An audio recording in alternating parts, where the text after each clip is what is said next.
Quero pedir a todos os companheiros petistas o voto para o nosso candidato a presidente do Diretório Municipal, Luiz César Bueno.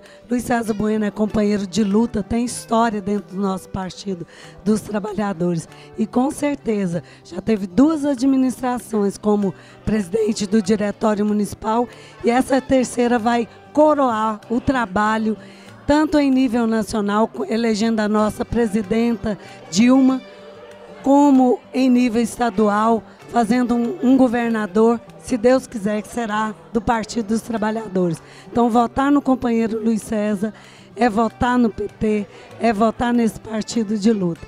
Então, nós pedimos o apoio. Luiz César Bueno é 580.